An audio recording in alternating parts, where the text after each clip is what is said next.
Hello, everyone. Sorry we're a little late today. As you know, the president had two events this morning, so we didn't want our unprecedented transparency to get in the way of lunch, so we're glad that you all had a few moments there to eat, so our delay was hopefully useful and helpful to you guys. I have an announcement on the Trump administration's unwavering support for our farmers. Today, Secretary of Agriculture Sonny Perdue and Senior Advisor Ivanka Trump announced the launch of the Farmers to Families Food Box Program. This is a $3 billion program to support farmers and provide food to our most vulnerable communities. Senior Advisor Ivanka Trump and Secretary Perdue are doing very good work. Now I would like to focus on the Trump administration's unprecedented coronavirus response. Some have erroneously suggested that the Trump administration threw out the pandemic response playbook left by the Obama-Biden administration. What the critics failed to note, however, is that this thin packet of paper was replaced by two detailed, robust pandemic response reports commissioned by the Trump administration. So we exchanged this one, which I will hand over to my assistant, Lindy, for these two pandemic response plans. In 2018, the Trump administration issued our Pandemic Crisis Action Plan, one of the binders that I just handed to Lindy. Further, from August 13th to the 16th, the Trump administration conducted the Crimson Contagion 2019 Functional Exercise. This was a pandemic simulation to test the nation's ability to respond to a large-scale outbreak. In January of 2020, HHS issued the Crimson Contagion 2019 Functional Exercise After Action Report. That was one of the additional documents that I just handed over. This exercise exposed the shortcomings in legacy planning documents which inform President Trump's coronavirus response beginning as early as January. And those legacy planning document shortcomings were, in fact, the papers that I just handed over that were provided to us by the Obama-Biden administration. For example, President Trump's Crimson After Action Report highlighted that the Obama-era policy directive from November 2016, quote, and I'm quoting from the document, does not provide the requisite mechanisms or processes to effectively lead the coordination of the federal government's response. Instead, President Trump established the White House Coronavirus Task Force and put Vice President Pence in charge of the interagency response. These were effective decisions, and they undoubtedly enhanced our response to the coronavirus. Furthermore, what Crimson Contagion taught us is that President Trump was right all along about misguided economic and trade policies that left Americans vulnerable to pandemics. In June 2016, so many, many years ago, then businessman Donald Trump said this, quote, America became the world's dominant economy by becoming the world's dominant producer. I have visited cities and towns across this country where a third or even half of manufacturing jobs have been wiped out in the last 20 years. Today, we import nearly 800 billion more in goods than we export. This is not some natural disaster. It is politician-made disaster. That was then candidate Trump, who has now implemented those policies as President Trump. And this forward-thinking vision contrasted with that of President Obama, who said, quote, Trump just says, well, I'm going to negotiate a better deal. Well, how exactly are you going to negotiate that? What magic wand do you have? That magic wand was ripping up the Trans-Pacific Partnership. It was ripping up NAFTA. It was replacing it with the U.S.-Mexico-Canada agreement, a great deal for our automakers and our farmers. And it was ending China's predatory trade policies and negotiating a historic Phase 1 China deal. That is what this president has done. Yesterday, President Trump went to Allentown, Pennsylvania, and visited Owens & Minor, Inc. This was a clear example of domestic manufacturing at work. You saw this administration taking action to restructure and secure our stockpile of medical supplies. President Trump released a plan to restructure the Strategic National Stockpile yesterday, and he signed an executive order providing the authority to ensure America is producing critical goods necessary to build up our strategic stockpiles. The president's trip was an example of what he's been saying all along, that America must manufacture, that America must produce here in our interior. Additionally, the president launched Project Airbridge to bring supplies from all over the world to support America's frontline healthcare workers. The administration partnered with the private sector to secure donations and production of PPE and other medical supplies, and President Trump effectively leveraged the Defense Production Act, otherwise known as the DPA, to mobilize our country to manufacture and secure massive amounts of PPE and ventilators. Through Project Airbridge to date, more than 1.4 million N95 respirators have been delivered, as well as 921 million gloves, 17.1 million surgical gowns, and more. The Trump playbook and the whole of America response to this pandemic has far exceeded what this administration inherited. And finally, President Trump took action before the pandemic to anticipate and game plan such scenarios. President Trump streamlined the National Security Council in 2018 by creating a Counter-Proliferation and Biodefense Directorate. This directorate combined NSC experts focused on biological threats under a single and more senior leader, and did away with a confusing organizational chart that required some experts to report to two bosses simultaneously. In short, the NSC retained the same number of experts focused on biological threats that the Obama administration had, but honed them in and focused them more and housed them in a more coherent structure and with a more senior leader. I'd also note that this directorate, which exists today, is the same office that critics allege to this day that President Trump eliminated. I hope in your reporting you are now able to debunk this claim. Recognizing the seriousness of biological threats, President Trump released a series of strategic documents to transform our preparedness for biological incidents, including pandemics.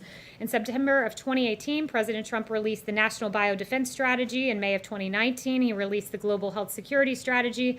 And in September of 2019, he signed an EO to modernize influenza vaccines. His leadership is evident in the early days of this pandemic and in the preparation before that. And these actions I've outlined today, these plans I noted, helped us as we approached what was an unprecedented crisis. It helped us to deploy our resources and to deliver what I believe is one of the best responses we've seen in this country's history.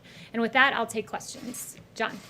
You talked about Crimson Contagion back in August. Did that exercise suggest that early and extensive testing would be critical in response to any pandemic?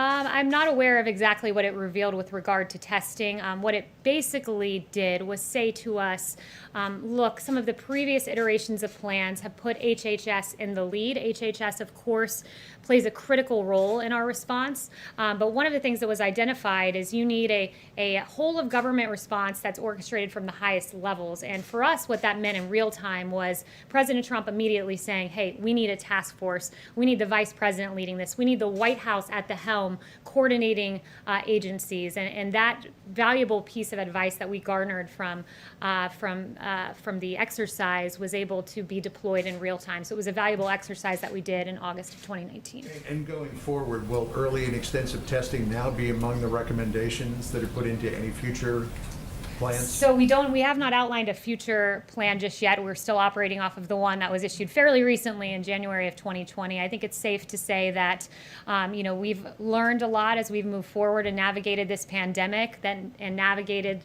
the deploying of more than 90 million N95 respirators, 1 billion gloves, this really historic response. I think we've learned that working with the private sector has been very effective. We have an incredible, innovative private sector in this country, and to have a businessman at the helm and President Trump who was able to coordinate that was very effective, and I think will become the playbook for dealing with future pandemics. Caitlin? I have two questions. So you replaced the Obama playbook with these two you say that you've developed. Is it in there that testing needs to be increased as soon as this is happening, and what about personal protective equipment? Look, personal protective equipment is very important, and I'm proud of what this administration has done, and I'm very glad that you asked about that because I have some supply numbers for you today. I actually shortchanged just a little bit there. 92.7 million N95 masks, 133.7 million surgical masks, 22.4 million surgical gowns, 10.5 million face shields, and almost 1 billion gloves. And as you saw at Owens & Minor, our domestic manufacturing has been deployed in this country in a way it never has been before since at least World War II, and will become the future playbook, I believe, for future administrations in navigating a pandemic response. But sorry, so does it say in that playbook that personal protective gear should be increased, the production of it, as soon as a pandemic is underway, as with coronavirus? What it says is this, that, look, we need personal protective equipment, and what did this administration do? We gave it. The Obama playbook is online. One of these, I believe, is public. One is public, so you can look through that online. But what we've done is remarkable, and that is exactly what you just asked me. Does it say we need more PPE? Well, we've delivered historic numbers of PPE, 1 billion gloves. We'll continue to do that. We'll continue to fill the stockpile. We're ready for the fall, and this administration has acted in a way that I don't believe, certainly based on what I read in the Obama playbook, would have able to have deployed what this administration has done. Okay, Jeff? so I have a follow-up question. So I was just asking that because it seemed to take so long to get more masks and swabs and whatnot, which they're still dealing with now. But my other question is on Rick Bright. The president said yesterday that he probably should not be working in federal government anymore, but he is now expected to start his new job next week. Does the president still welcome him starting that new position? And can you clarify exactly what that job is? Well, it's interesting to ask about whether Rick Bright should start in a position because Rick Bright hasn't showed up for a position. He was transferred to lead a bold new $1 billion testing program. He's not yet shown up for work. He takes a $285,000 salary. That's extraordinary for a federal government salary. And he is still on taxpayer-funded medical leave. So he can work with partisan attorneys to malign this president. So Mr. Bright, he should perhaps show up for the job that he currently has. Jeff? Why does President Trump choose not to wear a face mask? Does he think it sends the wrong message? That's his choice. You know, he's tested each and every day. Those of us around him, when I'm in the Oval Office, I wear a face mask around him to protect him. He's very protected. He tests negative daily, and that's his personal choice. And I would know it is consistent with the CDC guidelines, which say they recommend, but it's the personal choice of the individual. But at the very least, to set an example for the American people, Dr. Birx, Dr. Fauci today, they're both tested routinely, but they both had their face mask on in the Rose Garden. I think he did set an example. He set an example when he said to the West Wing, I want all of you wearing face masks in here. And he noted that, I believe it was 2 days ago. And that is over, above, and beyond what CDC guidelines say. But all of our staffers are wearing face masks, and that was at the direction of the president. I think that's a pretty good example. Yes. Kaylee, thanks so much. I want to ask you about the FDA guidance on the Abbott tests. But firstly, you've talked about all of this preparation that the Trump administration did. But then how come on January 2020, the stockpile was as low as it was on supplies like face masks, like N95s? Yeah, it's a really good question. It's a really important question, and perhaps I should redirect your question to President Obama, who left the stockpile empty, and there was a USA Today fact check of that. He left the cupboards bare, as the president noted, and USA Today said there's no indication that the Obama administration took significant steps to replenish the supply of N95 masks in the strategic national stockpile after it was depleted from repeated crises. So at the H1N1, it was full. At the end of H1N1, it was empty, and President Obama left it empty and took President Trump to refill it. But your national biodefense strategy came out in September 2018, and the president has been now in office for over three years at this point. Yeah, well, we refilled that stockpile. We got the N95 masks out. Ventilators, another good example. Not a single American died for lack of a ventilator. 100,000 ventilators in 100 days, 3 times what is produced in the average year, 3 times the amount of N95 respirators our healthcare industry uses. We have delivered. We cleaned up the mess that was very clearly left by President Obama, and we got that out. And I would also note, in terms of fixing the stockpile, it's also fixing domestic supply chains. That was very important. And this president is the president who took on that issue, who said we need to produce here. We can't, as China hoards PPE, we need to have domestic manufacturing. So there was a systemic fix that needed to happen. And President Trump is the first president, in my knowledge, that has really, to this degree, took on that systemic fix. And then on the Abbott tests, these are the tests that you guys take every day, that we've been given every day. But these recent studies coming out, numbers like a third of cases may be missed, up to 48% of cases may be missed. Does that give this White House any pause? Are you considering potentially other tests? Does this change the way that you guys are going to move, going forward? Yeah, so I'm glad you asked that. It's very important. When the FDA gets any information that calls into question a test, they put it out there. It's incumbent upon them to make sure the American people have up-to-date information. Dr. Hahn, I spoke with him this morning. I actually spoke with him several times. He said we continue to recommend the tests. Secretary Azar says we have confidence in the test, otherwise it wouldn't be out on the market. market. That being said, they take any indication of false negatives very seriously. Some of these studies, Secretary Azar says he believes there was user error in them, meaning that the time transporting them might have affected the accuracy of the test. But to that end, what the FDA has said is that any negative test results that are not consistent with a patient's clinical signs, so if you're coughing, you get a negative test, it's an Abbott test, you should consider getting a second test. That's the guidance as of now. Yes. The president told Maria Bartiromo yesterday that he wasn't interested in talking to Chinese President Xi Jinping right now. Why is that? Why would he not want to talk to him? He's very frustrated with China, and I'll leave it to the president as to when he does resume speaking with the Chinese leader. But look, China slow-walked this. I've shared with you guys before on human-to-human transmission. It was really important that the world knew of that aspect of the disease, but that information was slow-walked through the WHO. The genetic sequencing, likewise, was not given until a professor in Shanghai did so on his own. The president has repeatedly noted that, why are they letting flights out of China but not into China?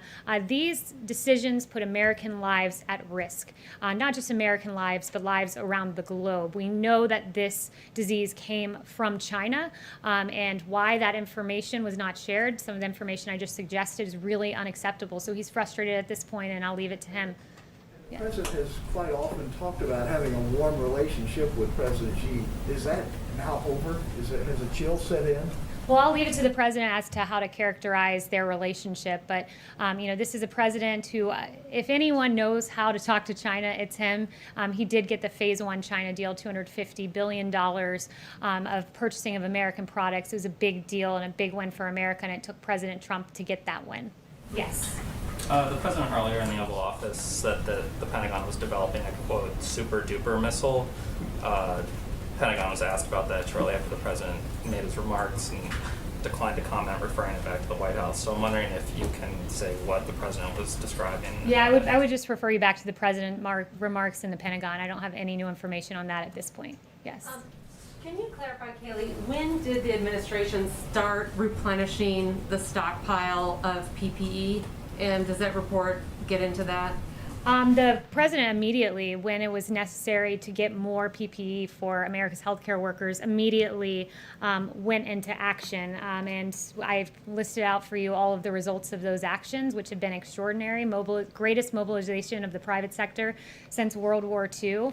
And I would also note, I do have some new information. Taken before January 2020 regarding PPE and trying to replenish that? I did talk to Secretary Azar a little bit about this yesterday, and one of the things Secretary Azar said to me is, when we got to the federal government, we were on the brink of, we were in very hostile confrontations with several powers because of the Obama administration's foreign policy, and there were real bioterrorism threats, and that was the immediate threat that the administration focused on in terms of the stockpile.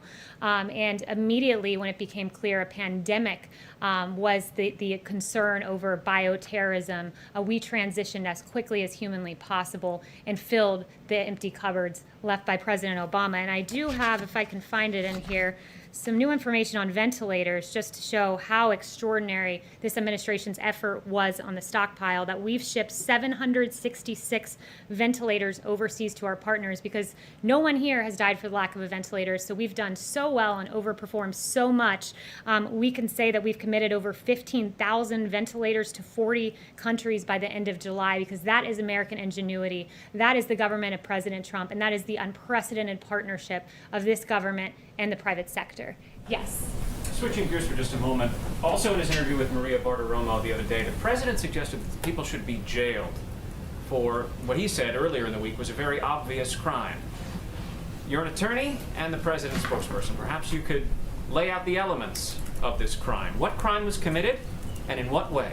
I assume you're referring to the Obama administration and the unmasking and... The president calls Obamagate. What is it? What are the elements of that crime? Yeah, I'm really glad you asked, because there hasn't been a lot of journalistic curiosity on this front, and I'm very glad that you asked this question. Look, there were a number of questions raised by the actions of the Obama administration. The Steele dossier, funded by the Democratic National Committee, the opposition political party to the president, was used to attain FISA warrants to listen in on conversations of people within the Trump campaign. There was the unmasking the identity of Michael Flynn, and we know that in a January 5th meeting in the Oval Office with President Obama, Sally Yates from the Department of Justice learned about the unmasking, not from the Department of Justice or from the FBI. She learned about it from President Obama and was stunned and could barely process what she was hearing at the time, because she was stunned of his knowledge of that. We know that there was a lot of wrongdoing in the case of Michael Flynn. The FBI notes, for instance, that said, should we, quote, get him to lie, as they pontificated their strategy. We know that the identity of this 3-decade general was leaked to the press, a criminal leak to the press of his identity in violation of his Fourth Amendment rights.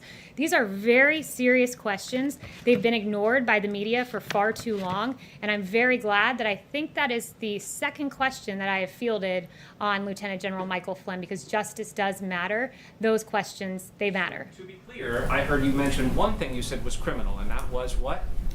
The one thing that I've said that was criminal? Right. The leaking of his name and the very real questions that have been raised. But if you want to start talking about wrongdoing in the administration, happy to go through Andy McCabe leaking to the Wall Street Journal and then lying about it. Happy to talk about James Clapper lying before Congress, saying the NSA does not monitor phone calls. That was an inaccuracy, to say the least, if not a lie. And John Brennan telling Congress that the bogus Steele dossier played no role in the Russia probe, when in fact we know it did and was the basis of attaining FISA warrants. So there's a lot of mistruths there that were said, many of them under oath. So I would point you to those and the many other real questions that I hope you all will pursue. So the president's view that those people should be jailed, the people you just mentioned. I never said that. Those are your words, not mine. But perhaps you should look into it and get me some answers. That is, after all, the job.